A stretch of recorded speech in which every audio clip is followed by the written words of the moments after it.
பொதுவாகவே எல்லாரும் தயார் நிலையில் இருக்க வேண்டும். அதுக்காகத்தான் இந்த ட்ரில். தயாரா இருக்கணும் அப்படின்றதுக்கான ஒரு விஷயம். அப்ப எது ஒண்ணா நடக்கலாம், அவ்வளவுதான் நம்மளால சொல்ல முடியும். எது ஒண்ணா நடக்கலாம் அப்படின்றத விட எப்ப நடக்கும் அப்படின்றத விட எது நடந்தாலும் நாம ரெடியா இருக்கணும். அதுதான் முக்கியம். நாங்க ரெடி, நீங்க ரெடியா அப்படின்ற ஒரு மெசேஜா கூட இருக்கலாம் பாகிஸ்தானுக்கு. பாகிஸ்தான் அவர்கள் சொல்றது என்னன்னா, என்னை 7 இடத்துல நாங்க தாக்க போறோம் அப்படின்ற மாதிரி செய்திகள் நிறைய வருது சார். இதுக்காக என்ன விஷயங்களுக்காக? நீ 7ல தாக்கு இல்ல 8ல தாக்கு, உனக்கு 7.5 அவ்வளவுதான். அதை யாரும் ஒண்ணும் பண்ண முடியாது. முதல்ல என்ன பண்ணாங்க, நீங்க தாக்கினா நாங்க நியூக்ளியர்ல இருந்து எல்லாத்தையும் சேர்த்து தாக்குவோம் அப்படின்னு சொன்னாங்க. அண்டு நாம we didn't bite the bait. அதனால இப்ப என்ன பண்ணிருக்காங்க, தண்ணியை நிறுத்தினீங்கன்னா அப்ப நாங்க தாக்குவோம், எல்லா நியூக்ளியர்ல இருந்து எல்லாத்தையும் வச்சு தாக்குவோம். அதுக்கப்புறம் அந்த பக்கம் அணை கட்டினீங்கன்னா நாங்க தாக்குவோம் அப்படின்னு அவங்க என்ன எதிர்பார்க்கறாங்கன்னா, நாம ஏதாவது ஃபர்ஸ்ட் மூவ் பண்ணணும், அதை வச்சு சண்டை போட்டு உடனே சீனாக்காரங்க சொல்ல மகாம்போ குச்சி ஆயிட்டாருன்ற மாதிரி சீனாக்காரன் அள்ளி அள்ளி கொடுக்க போறான். அவங்க வாங்கின்னு பறந்துட போறாங்க, அங்க இருக்க ஜனங்க சாவ போறாங்க. நாம ஓணுட்டு எல்லாம் தண்ணி நிறுத்தினாங்க. இது பழிவாங்கும் நடவடிக்கை கிடையாது. பஹல்காமுக்கு இதுக்கு எந்த சம்பந்தமும் கிடையாது. மெயின்டைன் பண்ணிட்டு இருக்கோம். தண்ணி எல்லாம் முதல்ல கபால்னு ஒண்ணு அமுச்சு விட்டணும், இல்ல நிறுத்தி வைக்கணும். அதுக்கப்புறம் தான் அந்த ஷட்டருக்கெல்லாம் பெயிண்ட் அடிக்கணும். துருப்பிச்சிடும்ல, அதெல்லாம் யார் பார்ப்பா? நாளைக்கு துருப்பிச்சு ஒரு ஷட்டர் போயிடுச்சுன்னா, வெள்ளம் வந்ததுன்னா பாவம் பாகிஸ்தான் மக்கள்லாம் கஷ்டப்படுவாங்கல்ல. மராமத்து, குடிமராமத்து பணிகள் நடக்கின்றது. நீங்க தண்ணி நிறுத்திட்டாங்க. யாராவது இப்ப தண்ணி நிறுத்திட்டாங்க கோஷம் போட்டான்னு வச்சுக்கோங்களேன், 2 நாளைக்கு முன்னாடி 20 வருஷம் ஆகும் அணைக்கட்டுன்னு சொன்னீங்களே, அந்த வாய் எங்க போச்சு? காங்கிரஸ் கட்சி என்னைக்கு இந்தியாவுக்கு ஆதரவா நடந்திருக்கு? எனக்கு ஒரு எக்ஸாம்பிள் சொல்லுங்க. காங்கிரஸ் கட்சி பாகிஸ்தானுக்கு ஆதரவா பேசுறாங்கன்னா, பாகிஸ்தானுக்கு ஆதரவா தான் பேசுவாங்க அவங்க. ஏன் மணிசங்கர் பாகிஸ்தான்ல போயிட்டு மோடி அவர்கள் பதவியில் இருக்க கூடாது, அவளை பதவியிலிருந்து நீக்கிறதுக்கு நீங்க தான் ஹெல்ப் பண்ணணும் பிச்சை எடுக்கல அந்த ஆளு? எப்பேற்பட்ட தேச துரோகியா இருக்கணும் அந்த ஆளு? கட்சியில ஒண்ணு வச்சு நிக்கிறாங்கல்ல.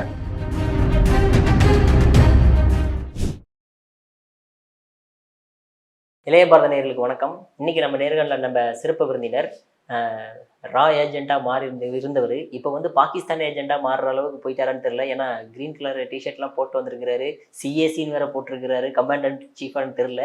ஸோ அவர் அன்போடு வரவேற்போம். நம்ம ஜாம்பவான் அருண் சார் அவர்கள் தான். சார் வணக்கம் சார். வணக்கம் விக்ரம். என்ன சார் கிரீன் கலர்ல போட்டு வந்திருக்கீங்க? அதாவது பாகிஸ்தான் சம்பந்தமா ஏதாவது பேசலாம் வந்திருக்கீங்களா? அதாவது தேசிய கவி பாரதியார், வெள்ளை நிறத்தொரு பூனை எங்கள் வீட்டில் வளர்வது கண்டீர், பிள்ளைகள் பெற்றத பூனை அவை பேருக்கு ஒரு நிறம் ஆகும் அப்படின்பாரு.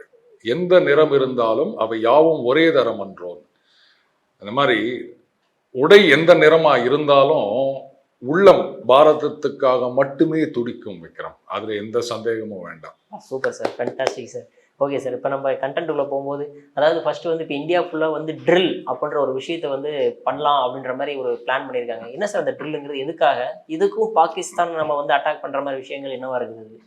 அதாவதுங்க, இன்னைக்கு இருக்க பல பேருக்கு அது தெரியாது. அந்த 2ஆம் உலக போரும்போது, இன்ஃபேக்ட் அப்போ இருந்தவங்கலாம் இப்போ யாரும் உயிரோட இருக்கிறதுக்கு சான்ஸ் இல்லை. அது 1-2 பேர் இருக்கலாம் 100 வயசு 90 வயசு அப்படின்னு. உங்க ஃப்ரெண்ட்ஸா? நக்கல் தானே.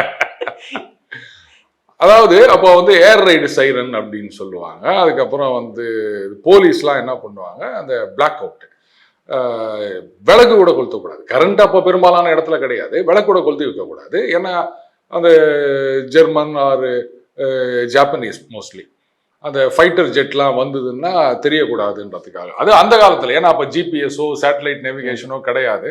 அதனால விளக்கெல்லாம் எரிஞ்சிருந்ததுன்னா இது ஏதோ சிட்டி போல இருக்குது அப்படின்னு குண்டு போடுவான், இல்லாட்டா எங்கே போகிறதுன்னு தெரியாமல் முழிப்பான்றதுக்காக அந்த பிளாக் அவுட் அப்படின்றத ஃபாலோ பண்ணாங்க. அதுக்கப்புறம் அந்த ஏர் ரைடு வருது அப்படின்னா சைரன் ஒன்று வருங்க. உடனே ஜனங்கள்லாம் போயிட்டு பாதுகாப்பான இடத்துல, என்ன பாதுகாப்பான இடம் தான், அடியில் இல்லை வீட்டில் எப்படி எங்கேயாவது அப்படி தான் பதுங்கிக்கணும், ரோட்டில் தெரியக்கூடாது அப்படின்னு. இதெல்லாம் இப்போ இஸ்ரேல் மாதிரியான நாடுகளில் அவங்களுக்கு 24 மணி நேரமும் த்ரெட் இருக்கு. ஸோ அதனால வீடுகள்லேயே அந்த அமைப்பு இருக்குது. சைரன் வந்ததுன்னா என்ன பண்ணணும் அப்படின்றது அவங்களுக்கு தெரியும். அது அவங்கள பொறுத்த வரைக்கும் தினசரி வாழ்க்கையில ஒரு அங்கம். எப்படி கேரளாவில் இருக்கவங்கலாம் எந்த மாசமானாலும் கையில கூட ஒரு கையில நியூஸ் பேப்பர் இல்லாம போக மாட்டாங்களோ, அந்த மாதிரி இஸ்ரேலில் இருக்கவங்களுக்கு தெரியும். நமக்கு வந்து அந்த மாதிரி இல்லை. ஸோ அதற்காக இந்த ட்ரில். சரி, எதுக்காக அப்படின்னா anything may happen, we should be prepared இல்லையா? அதனால நாளைக்கு வந்து திடீர்னு சைரன் அடிச்சதுன்னா எதுக்காக அடிக்கிறது அப்படின்னு தெரியாம முழிக்க கூடாது.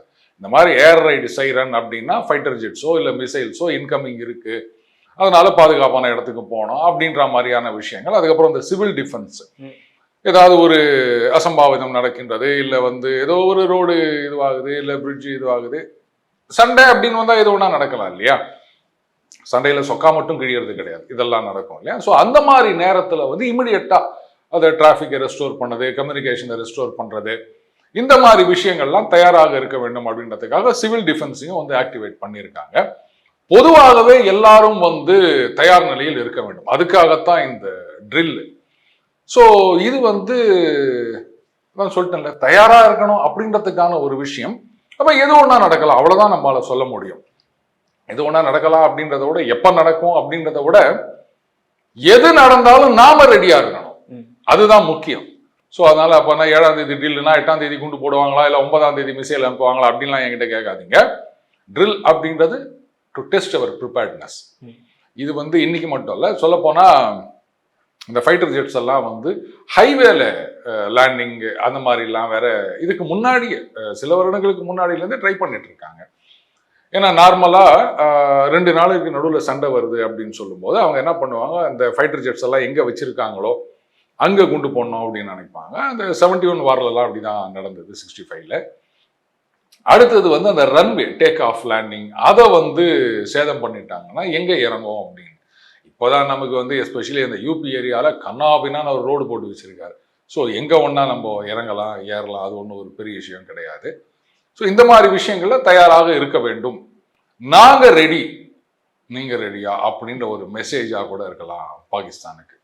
அதே மாதிரி பாகிஸ்தான் அவர்கள் சொல்றது என்னன்னா, என்ன 7 இடத்துல வந்து நாங்கள் தாக்க போறோம் அப்படின்ற மாதிரி செய்திகள் நிறைய வருது சார். இதுக்காக என்ன விஷயங்களுக்காக வருது? நீ 7ல தாக்கு இல்லை 8ல தாக்கு, உனக்கு 7.5 அவ்வளோதான், அதை யாரும் ஒன்றும் பண்ண முடியாது. அது நான் 7 இடம் 9 கூட வச்சுக்கா. வந்து நீ வந்து கனவு காணலாங்க, நாங்கள் வந்து 130 இடத்த தாக்குவோம்னு கூட நீ சொல்லலாம். அது எப்படி இருக்குன்னா, நம்மள மாதிரி பயல்வெல்லாம் என்னடா பரிசு எப்படி வந்து இந்த ஒரு 20 கேள்வியில 18 கேள்வி எப்படி நான் அட்டன் பண்ணிடுவோம்ப்பா எக்ஸாமுக்கு முன்னாடி. எக்ஸாம் எழுதிட்டு வந்த பிறகு என்னடா எத்தனை கேள்வி எழுதியிருக்க, வா அதெல்லாம் பயங்கர கஷ்டமா இருந்ததுப்பா பேப்பரு, அது யாரோ வந்து சம்மந்தம் இல்லாம கொஸ்டின் பேப்பர் வச்சுக்கிறாங்கப்பா, இருந்தாலும் நான் கஷ்டப்பட்டு வந்து ஒரு 14 கேள்வி எழுதிட்டேன்ப்பா. 14 கேள்வி எழுதிட்டியா அப்படின்வாரு. அந்த 14ல வந்து 7க்கு கேள்வியை மட்டும் எழுதிட்டு வந்திருப்போம் அப்படின்றது அவருக்கு தெரியாது, மார்க் வந்த பிறகுதான் தெரியும். அந்த மாதிரி இவங்க என்ன வேணா சொல்லிட்டு போகலாம். அதாவது they are racing the threshold. பாத்தீங்களா, முதல்ல என்ன பண்ணாங்க, நீங்க தாக்கினா நாங்க வந்து நியூக்ளியர்ல இருந்து எல்லாத்தையும் சேர்த்து தாக்குவோம் அப்படின்னு சொன்னாங்க. அண்டு நாம வந்து we didn't bite the bait. அதனால இப்ப என்ன பண்ணிருக்காங்க, தண்ணியை நிறுத்தினீங்கன்னா அப்ப வந்து நாங்க வந்து தாக்குவோம், எல்லா நியூக்ளியர்ல இருந்து எல்லாத்தையும் வச்சு தாக்குவோம்னு. அதுக்கப்புறம் அந்த பக்கம் அணை கட்டினீங்கன்னா நாங்க தாக்குவோம் அப்படின்னு. அவங்க என்ன எதிர்பார்க்கறாங்கன்னா, நாம ஏதாவது ஃபர்ஸ்ட் மூவ் பண்ணணும், அதை வச்சு சண்டை போட்டு உடனே சீனாக்காரங்க சொல்ல மகாம்போ குச்சி ஆயிட்டாருன்ற மாதிரி சீனாக்காரன் அள்ளி அள்ளி கொடுக்க போறான், அவங்க வந்து வாங்கிக்கின்னு பறந்துட போறாங்க, அங்க இருக்க ஜனங்க சாவ போறாங்க. இதைத்தான் வந்து பாகிஸ்தான்ல எதிர்பார்த்துட்டு இருக்காங்க. நாம வந்து இதை வருங்க தம்பி, நிதானமா நாங்க செய்வோம், வச்சு செய்வோம். சண்டே அப்படின்னா வந்து உங்களை எப்படி எப்படி பண்ணணும்னு எங்களுக்கு தெரியும்.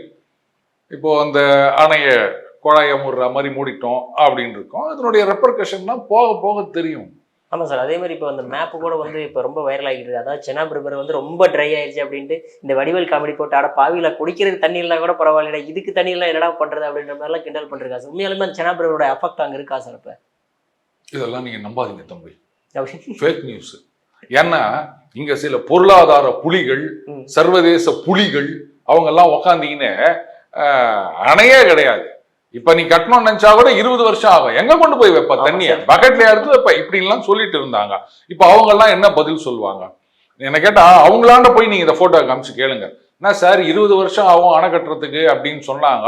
இப்ப என்னடானா இந்த பக்கம் அந்த அக்னூர் ஏரியா வழியா போறதுன்னு நினைக்கிறேன், இந்த ஜம்மு அப்படி தண்ணி இல்லைன்றாங்களா, இதுக்கு என்ன சார் அர்த்தம் அப்படின்னு கேட்டு பாருங்க, அந்த புலிகள் என்ன பதில் சொல்றாங்க அப்படின்னு பார்க்கலாம். அடுத்தது வந்து இது நாம வேணும்ட்டு எல்லாம் வந்து தண்ணி நிறுத்தலாங்க. இது பழிவாங்கும் நடவடிக்கை கிடையாது. பஹல்காமுக்கு இதுக்கு எந்த சம்மந்தமும் கிடையாது. மெயின்டைன் பண்ணிட்டு இருக்கோம்.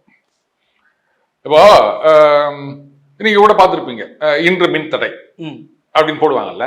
எதுக்காக பண்றாங்க? மெயின்டெனன்ஸ்.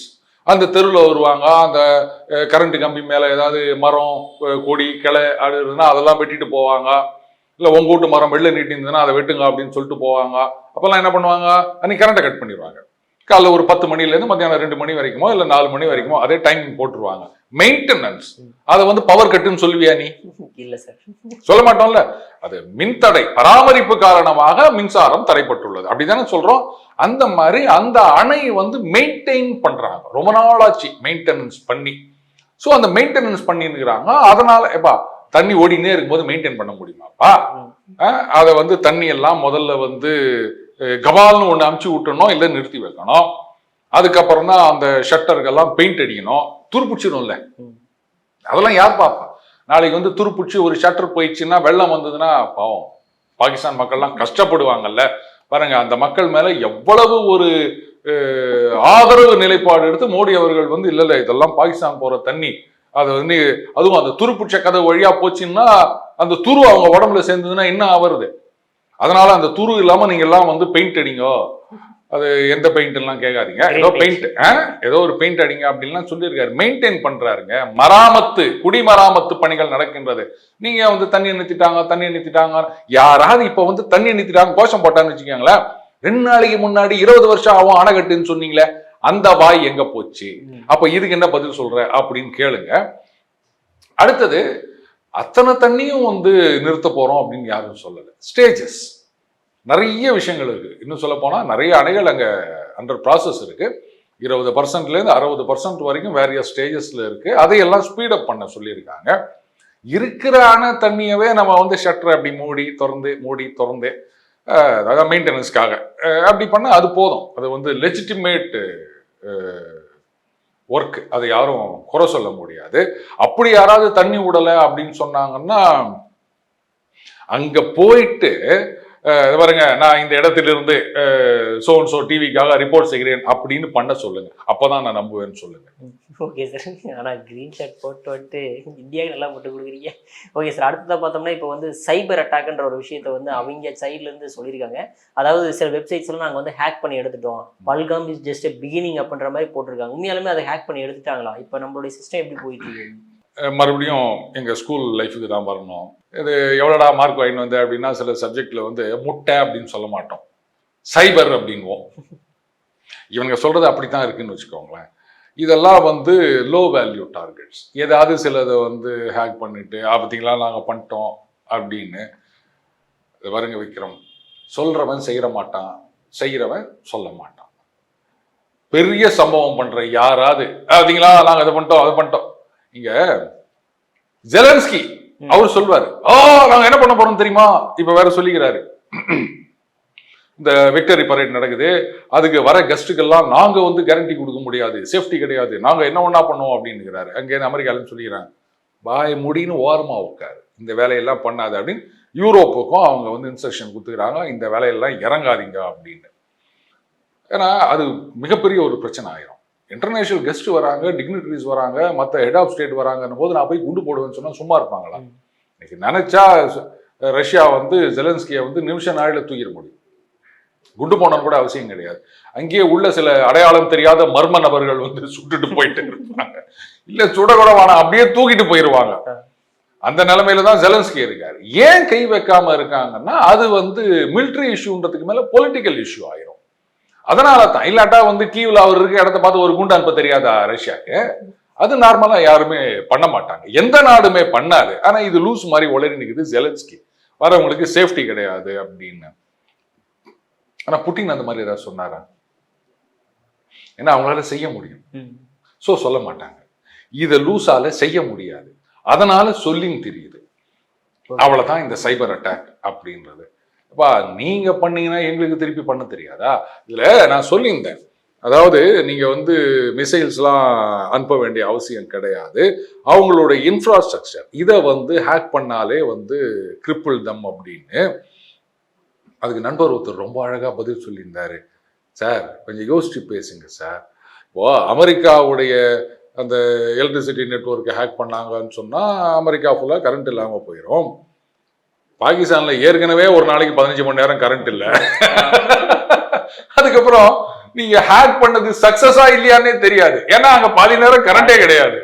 அப்புறம் தானே சார் நீங்கள் ஹேக் பண்ண முடியும். அப்போதான் எனக்கு புரிஞ்சுது, ஓ பிச்சை எடுக்கிற நிலைமையில கூட இது ஒரு அட்வான்டேஜ் இருக்குது பாரு அப்படின்னு. இப்ப யாரும் அவங்க எலக்ட்ரிசிட்டி நெட்வொர்க்கை ஹேக் பண்ண முடியாது இல்ல, இருந்தா தானே ஹேக் பண்றதுக்கு. அதனால இதெல்லாம் வந்து அப்படி 265 ரன் எடுத்துக்கிறாங்க. நாம இறங்குறோம், எல்லா விக்கெட்டையும் தோத்துவிட்டு கடைசி விக்கெட், அதாவது கிட்டத்தட்ட 100 ரன் தான் எடுத்துக்கிறோம், இன்னும் 165 எடுக்கணும் அப்படின்ற நிலைமையில கடைசி விக்கெட்ல இருக்க ஒருத்தன் சிக்ஸர் அடிச்சா கை தட்டுறோம் பாருங்க. அந்த மாதிரி தான் அதை பார்த்து சிரிச்சுட்டு போயினே இருக்கணும், அவ்வளவுதான். Okay sir. சார் இப்போ ஆல் ஓவர் இந்தியாவே வந்து இப்போ நம்ம சென்ட்ரல் கவர்மெண்ட் சப்போர்ட் அப்படின்ற நிலையில் இருக்கும்போது காங்கிரஸ் சேர்ந்த சில லீடர்ஸ்லாம் வந்து நீங்கள் ரஃபேல் எதுக்கு இன்னும் சும்மா வச்சுக்கிட்டு இருக்கீங்க அப்படின்ற மாதிரி ரஃபேல ஒரு பொம்மை மாதிரி வச்சுக்கிட்டு, அதுவும் அதில் எலுமிச்சம்பழம் வெங்காயம், அதுவும் கிரீன் கலரில் சார், அதுவும் ஓகே, அதுவும் பாகிஸ்தான குறியீடு மாதிரி இருக்கு. இந்த மாதிரி விஷயங்கள் எதுக்கு சார் பண்ணணும் அப்புறம் அவங்க? ஆமாம், எலுமிச்சம்பழம் ஆக்சுவலாக மஞ்சளாக இருக்கணும். இவங்க ஏன் வந்து காய் வச்சுக்கிறாங்கன்னு தெரியல. பச்சை மிளகாயோட கலர் காம்பினேஷன் வச்சிருக்காங்கன்னு தெரியல, ஃபுல்லாக பச்சையாகவே வச்சிருக்கிறாரு. இதுல என்னங்க உங்களுக்கு ஆச்சரியம் இருக்குதுன்னு எனக்கு புரியல. காங்கிரஸ் கட்சி என்னைக்கு வந்து இந்தியாவுக்கு ஆதரவா நடந்திருக்கு? எனக்கு ஒரு எக்ஸாம்பிள் சொல்லுங்க. அந்த காலத்துல அந்த யுனைடெட் நேஷன்ல செக்யூரிட்டி கவுன்சில் பர்மனன்ட் மெம்பர்ஷிப் வந்தப்ப எங்களுக்கு வேணாம் அப்படின்னு ரெஃப்யூஸ் பண்ணதுலேருந்து எல்லாரும் சொல்லியும் நம்ம வந்து எல்லைகள்ல நம்ம படையை பலப்படுத்தாம, படையை மாடர்னைஸ் பண்ணாம, அவங்கெல்லாம் பாவம் அந்த அஸ்ஸாம் அந்த பார்டர்ல இருந்தவங்கெல்லாம் ட்ரெஸ்ஸு கூட சரியா கிடையாது, டிரான்ஸ்போர்ட் கிடையாது, அம்யூனிஷன் கிடையாது, துப்பாக்கியில குண்டு கிடையாது. அந்த நிலைமையில அவங்கள சண்டை போட விட்டு எத்தனை வீரர்களை நாம இழந்தோம். அதே சமயத்துல நம்ம வீரர்கள் ஒத்தையாளா நின்று சீனர்களை எத்தனை பேரை கொண்டு இருக்காங்கன்ற அந்த வேலரும் நம்ம பார்த்துருக்கோம். அஸ்ஸாமுக்காக என் மனம் வருத்தப்படுகிறது, அஸ்ஸாமை கை கழுவி விட்டதா நினைச்சவர் தான் நேரு அவர்கள். அதே மாதிரி சீனா சண்டை நிறுத்தம் அப்படின்னு அறிவிக்கும் போது இங்க இருக்கிற நியூஸ் பேப்பருங்களுக்கு தான் முதல்ல தெரியுது, பிரைம் மினிஸ்டர் ஆபீஸருக்கு தெரியல, அந்த ஆபீஸ்ல தெரியல.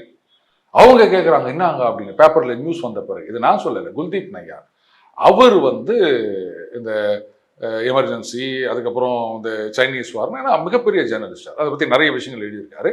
அப்போ வந்து அவர் ஆரம்ப காலத்துல ஜேர்னலிஸ்டா இருக்கும்போது பார்த்த விஷயத்தை பத்தி அவரு ஒரு புத்தகத்துல பதிவு பண்ணியிருக்காரு. அதுக்கப்புறம் அண்ணன் ஏகே ஆண்டனி அவர்கள், இன்னைக்கு பாத்தீங்கன்னா நம்ம பார்டர்ல, எஸ்பெஷலி சைனீஸ் பார்டர்ல வந்து ஏராளமான டிஃபென்சிவ் அண்ட் அஃபென்சிவ் இதெல்லாம் நம்ம கேப்பபிலிட்டிஸ்லாம் கொண்டு வந்திருக்கோம். ரோடு போட்டிருக்கோம். முதல்ல இத்தனை வருஷமா ரோடு போடாதவங்க நாம ரோடு போட்டிருக்கோம். S-400 மாதிரி ஆன்டி மிசைல் டிஃபென்ஸ் சிஸ்டம் இதெல்லாம் வேற நம்ம அங்க வச்சிருக்கோம். இதெல்லாம் வந்து ஏகே ஆண்டனி அவர்கள் ஒரு தடவை சொல்றாரு பார்லிமெண்ட்ல, அன்டெவலப்டு பார்டர், அதாவது பார்டர்ல எந்த விதமான டெவலப்மெண்ட்டுமே இருக்கக்கூடாதான். ஏங்க அன்னைக்கு வந்து 62ல சீனாக்காரங்கிட்ட அடி வாங்கி எத்தனை ஆயிரம் ஸ்கொயர் கிலோமீட்டர் அவன் ஆட்டையை போட்டுக்கின்னு போனா, அப்ப இருந்தது காங்கிரஸ் கட்சி. அதை பார்த்த பிறகு உங்களுக்கு புத்தி வரலையா அப்படின்னா, வரல, என்ன பண்றது, இருந்தா தானே வருது. சீனாக்கு ஜிங்கு சக்கு அடிக்கிறது தானே காங்கிரஸோட கட்சி. அங்க ஜிங்கு பிங்கு, இவங்க அடிக்கிறது ஜிங்கு சக்கு, வேற என்ன சொல்ல முடியும்? அப்புறம் இதுல போயிட்டு காங்கிரஸ் கட்சி பாகிஸ்தானுக்கு ஆதரவா பேசுறாங்கன்னா, பாகிஸ்தானுக்கு ஆதரவா தான் பேசுவாங்க அவங்க. ஏன் மணிசங்கர் பாகிஸ்தான்ல போயிட்டு மோடி அவர்கள் பதவியில் இருக்கக்கூடாது, அவளை பதவியிலிருந்து நீக்கிறதுக்கு நீங்க தான் ஹெல்ப் பண்ணணும்னு பிச்சை எடுக்கிறாரு. பாகிஸ்தான்ல போயிட்டு நம்ம பிரதமரை வந்து இவர் பதவிக்கு வரக்கூடாதுன்னு ஒருத்தன் கேட்கறான் அப்படின்னா, எப்பேற்பட்ட தேச துரோகியா இருக்கணும் அந்த ஆளு. கட்சியில ஒண்ணு வச்சு நிற்கிறாங்கல்ல, ஏன் அந்த ஆள் ஆட்சி தோரத்துல? அப்ப அதை அங்கீகரிக்கிறாங்களா அவங்க? நீங்க என்னன்னா காங்கிரஸ் கட்சி வந்து ஏன் இந்த மாதிரி இப்படிதான் பண்ணுவாங்க அவங்க. பாகிஸ்தானுக்கு ஆதரவா தான் நடந்துப்பாங்க, சீனாவுக்கு ஆதரவா தான் நடந்துப்பாங்க. அதனாலதான் பாத்தீங்கன்னா பாகிஸ்தான் டிவில காங்கிரஸ் தலைவர்கள் பேசுறதா போட்டு காமிச்சிருக்காரு. அதை பார்த்தீங்களா, அவங்களே எப்படி சொல்லிட்டாரு, இவங்களே எப்படி சொல்லிட்டாரு அப்படின்னு. பாகிஸ்தானுக்கு ஆதரவா பேசாம அவங்க வேற யாருக்கு ஆதரவா பேசுவாங்க காங்கிரஸ்? இது வேற நீங்க என்கிட்ட கேள்வின்னு கேட்க வந்துட்டீங்க. அவங்க இந்தியாவுக்கு ஆதரவா பேசினாலும் இன்னும் சார் காங்கிரஸ் இந்தியாவுக்கு ஆதரவா பேசுறாங்களாம, என்ன ஆச்சு அப்படின்னு நீங்க ஆச்சரியமா கேளுங்க. இந்த எமோஷன்லாம் தேவையே இல்லை, இட்ஸ் குவைட் நார்மல் அப்படின்னு எடுத்துட்டு போவாங்க. ஆனா நீங்க இப்படி சொல்றீங்க சார். ஆனா நேற்றுக்கு ராகுல் காந்தி வந்து மோடியை தனியா போய் மீட் பண்ணி பல ஆலோசனைகளை வந்து கொடுத்துட்டு வந்ததாகவும் நியூஸ்கள் வருதே சார். அப்புறம் ஆக்சுவலா அந்த மீட்டிங் எதுக்கு நடந்தது அப்படின்னா, சிபிஐ டைரக்டர், அதுக்கு வந்து leader of opposition, chief justice of India, அதுக்கப்புறம் பிரைம் மினிஸ்டர், இந்த 3 பேர் அடங்கிய குழு அவங்க தான் வந்து அடுத்த டைரக்டர் யாரு அப்படின்றத முடிவு பண்ணுவாங்க. இவர் போயிட்டு ஆலோசனை கொடுத்தா முதல்ல கட்சி ஒழுங்கா வளர்றதுக்கே ஆலோசனை கொடுக்க தெரியல. இப்ப வெளிநாட்டுல போன இடத்துல ஒரு சீக்கிய இளைஞர் வந்து போட்டு வீசுன்னு வீசி தள்ளிட்டான் கேள்விகளால. பதில் சொல்ல முடியாம பெப்பன்னு மூச்சு நிற்கிறாரு அவரு. அவர் போயிட்டு ஆலோசனை கொடுக்குறாரு. அதை வேற வந்து கிண்டல் பண்றதுக்கு ஒரு அளவு இல்லையா? ராகுல் காந்தி ஆலோசனை சொன்னா அவங்க கட்சியிலேயே கேட்க மாட்டாங்க, அப்புறம் தானே மற்றவங்க கேட்கறது. முதல்ல ஆலோசனை கொடுக்கறதுக்கு அவருக்கு என்ன தெரியும்? அவருக்கு ஆலோசனைக்கு 2 விஷயம் தாங்க. அவர்கிட்ட கிட்டத்தட்ட எல்லா திறமைகளும் இருக்கு, ஆனா 2 விஷயம் மட்டும் கிடையாதுன்னு நினைக்கிறேன். ஒண்ணு வந்து அவருக்கு ஆலோசனை கொடுக்க தெரியாது, அடுத்தது ஆலோசனை கொடுத்தா அது என்னன்றதை புரிஞ்சிக்க தெரியாது. இதை தவிர மத்த எல்லாம் அவர்கிட்ட இருக்கிறதா தான் நான் பாக்குறேன்.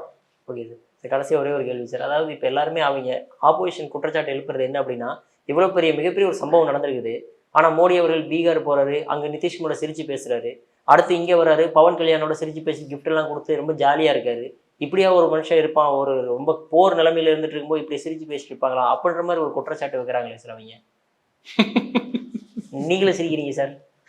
இல்ல, அகைன் இந்த ஜெலன்ஸ்கி புட்டின் இந்த இதுக்கு தான் வரணும். நம்ம அண்ணன் ஜெலன்ஸ்கி பாத்தீங்கன்னா கிட்டத்தட்ட இந்த கலர், இதே கலர் இதுல தான் போட்டு, இன்ஃபேக்ட் அந்த குறியீடா தான் நானும் போட்டு வந்தேன். அவர் பாத்தீங்கன்னா அங்க போய் ஒரு தலைவரை சந்திப்பார், இங்க போய் ஒரு தலைவரை சந்திப்பார், அதுன்னுவாரு இதுன்னுவாரு ஆவோ அப்படி இப்படின்பாரு. ஆனா புட்டின் பாத்தீங்கன்னா டக்கர் கால்சனுக்கு பேட்டி கொடுத்துட்டு இருப்பாரு, உலக தலைவர்களை சந்திப்பாரு, அங்க வழக்கம் போல எல்லா அந்த ஃபெஸ்டிவல்ஸ் அது இது எல்லாம் நடக்கும், விக்டரி பரேட்லேருந்து எல்லாமே நடக்கும். அவர் பாட்டுக்கு நார்மல் லைஃப் மாதிரி இருப்பார். காரணம் என்னன்னா அந்த ஸ்ட்ரென்த் அப்படின்றது அது இங்க இல்லாததுனால தான் ஹெட்லெஸ் சிக்கன் மாதிரி ஜெலன்ஸ்கி சுத்தி நிக்குது, ரைட்டா? அப்போ பயந்து போன பாகிஸ்தான் தான் வந்து இது சிரிக்காம கொள்ளாம இந்த ஃபெஸ்டிவலும் பண்ணாம அவங்க நடிங்கின்னு இது வேற இந்த பேண்ட்ல யூரின் போனாங்களான்னு வேற பார்க்கணும். நான் சொல்லலைங்க, அவங்க நாட்டுல சொன்னதுதான். அந்த ஆர்மி சீஃப் வந்து யூரின் போயிட்டார், இடி ரைடு இல்லாமையே போயிட்டார் அவரு. மேபி அது ரஃபேல் ரைடு அப்படி ஏதாவது வரும் அப்படின்னு நினைச்சார் போல. அவர் போயிட்டார் அப்படின்னு. ஸோ அவங்க தான் அந்த மாதிரி இருக்கணும். நமக்கு என்னங்க, ஆமா எப்போ அடிக்கணும் அப்படின்னு நினைக்கிறோமோ அப்போ அடிப்போம். அடி வாங்க போறவன் தான் பயப்படணுமே தவிர அடி கொடுக்க போறவன் வந்து ஜாலியா தானே இருக்கணும். இப்போ நான் ஒரு தாதான்னு வச்சுக்கோங்களேன், சரி இப்படியாவது ஒரு தாதா வாங்கிட்டு போவோமே, நீங்க ஒரு சோதான்னு வச்சுக்கோங்க. இப்போ நான் பயந்துட்டு போனா நீங்க பயந்துட்டு போயிடலாம், நம்ம 2 பேருக்கு சண்டை வரப்போகுது அப்படின்னும் போது நான் என்னப்பா நான் படுக்கு போவேன் இஷ்டத்துக்கு 2 பிளேட் சிக்கன் பிரியாணி 2 அது அது இது அப்படின்னு எல்லாத்தையும் ஒரு விட்டு நான் பாட்டுக்கு ஜாலியா சுத்திட்டு இருப்பேன். நீங்க தான் வந்து என்ன வாங்கி தெரியா? இல்ல சார், துயரமான சம்பவம் நடந்துட்டு இருக்கும்போது ஜாலியா இருக்கீங்களான்ற கேள்வி எழுதுது சார். துயரம் கரெக்டுங்க, ஆனா இப்ப அடுத்த கட்டத்துக்கு நம்ம போறோம். அதுக்கு நம்ம என்ன விதமான தாக்குதல் எப்படி பண்ணலாம், எப்படி வந்து பாகிஸ்தான அடியோட நிர்மூலமாக்கலாம் பத்தி நம்ம யோசிச்சுட்டு இருக்கோம். அதுக்கு நம்ம நிறைய பண்ணிட்டு இருக்கோம். இந்த நேரத்துல நீங்க சொன்ன மாதிரி நாம பயந்து நடிங்கன்னு உக்காந்து இருந்தோம்னா அவன் என்ன நினைப்பான்? அது தேவையே இல்லை. நம்ம கிட்ட இருக்க ஸ்ட்ரென்த் அந்த மாதிரி நான் பாட்டுக்கு இஷ்டத்துக்கு ஒரு கட்டு கட்டிட்டு எப்ப எனக்கு தோணுதோ ஏய் வாங்க அப்படின்னு பொலேர்னு ஒரு இழுப்பு இழுப்பலாம். நீங்க தான் ஐயோ எப்ப இவன் இந்த பக்கம் வரப்போறான்னு பயந்து நடிக்கிட்டு இருக்கணும் விக்ரம், நான் இல்லை. அதனால இந்த மாதிரி சொல்றாங்கன்னா ஆமா எதிர்கட்சிகள் அப்படிதான் சொல்லுவாங்க. பாகிஸ்தானுக்கு ஆதரவா பேசுறவங்க வேற எப்படி பேசுவாங்க? we will choose our place and time. எப்படி அடிக்கணும்னு தெரியும். இப்போ நம்ம ட்ரம்ப் அடிச்சு நிற்கிறாருல, ஒரு புல்லட்டு கூட போடாம ஜிங்கிப்பிங்க வந்து நடுநடுங்க வச்சிருக்காருல, அந்த மாதிரி நாமளும் வந்து அவங்களுக்கு எங்க அடிச்சா வலிக்குமோ அதில் சொல்லுவாரு, இங்க அடிச்சா அங்க வலிக்கும் வலிக்க வைக்கிறோம். அதனாலதானே இப்ப எல்லாம் குய்யா முயன்னு கத்தி நிற்கிறாங்க. இது முக்கியமான சீசன், அங்க விதப்பு காலம், அங்க தண்ணி இல்லைன்னா என்ன ஆகும்? வெயிட் அண்ட் சி விக்ரம், அப்போ தெரியும் உங்களுக்கு. கிரீன் டிஷர்ட் போட்டு வந்துருக்கீங்க, பாகிஸ்தானுக்கு சப்போர்ட்டா ஏதாவது ஒரு விஷயம் சொல்ல முடியுமா? பாகிஸ்தானுக்கு சப்போர்ட்டா பாகிஸ்தானுக்கு சப்போர்ட்டா ஏதாவது ஒண்ணு வரலையே சார். பாகிஸ்தான் வந்து என்ன சார் தப்புது? இருங்க நான் சொல்லிடுறேன். வருது கரெக்ட். இன்னோவேஷன் அதுல வந்து அவங்கள நீங்க அடிச்சுக்க முடியாது. புதுசா வந்து இப்ப என்ன சொல்றது, அந்த இன்னும் சொல்லுவாங்கல்ல, ஏதோ ஒரு இண்டஸ்ட்ரி அப்படின்னு சொல்லுவாங்க, புதுசா வருகின்ற இண்டஸ்ட்ரி, சாரி அந்த பேர் எனக்கு மறந்து போச்சு. அந்த மாதிரி புதுசா ஒரு ஒரு தொழில் துறையை அவங்க உருவாக்கி இருக்காங்க, பெக்கர் ப்ரமோஷன் போர்டு. அந்த மாதிரி இந்த பிச்சைக்காரர்களை ஏற்றுமதி செய்வது எப்படி அப்படின்னு புதுசா ஒரு இது பண்ணிருக்காங்க. முதல்ல தீவிரவாதிகளை ஏற்றுமதி பண்ணாங்க, இப்ப ஆமா, இப்ப அது எல்லா இடத்துலயும் அடிக்கிறாங்க அப்படின்னு சொல்லி பிச்சைக்காரங்கன்னா ஒரு பரிதாபப்பட்டு ஏதாவது போடுவாங்க, அவங்கள நம்ம ஊருக்கு திருப்பி அனுப்புவாங்க காசு அப்படின்னு நினைச்சிட்டு இந்த பெக்கர் உற்பத்தி செய்வது அப்படின்றத அந்த டெக்னாலஜியை வந்து ரொம்ப அழகா டெவலப் பண்ணியிருக்காங்க. விரைவிலேயே பங்களாதேஷும் அந்த டெக்னிக்கை வந்து எங்களுக்கு கொடுங்க அப்படின்னு கேட்பாங்க அப்படின்னு நினைக்கிறேன். ஸோ இது வந்து பாகிஸ்தானுக்கு ஆதரவா என்னால சொல்லக்கூடிய ஒரே ஒரு விஷயம் விக்ரம். இது ஆதரவு மாதிரி தெரியல சார், இருந்தாலுமே உங்களோட ஜனநகரஞ்சமான உங்களோட பதிலுக்கு மிக்க நன்றி சார். நன்றி விக்ரம்.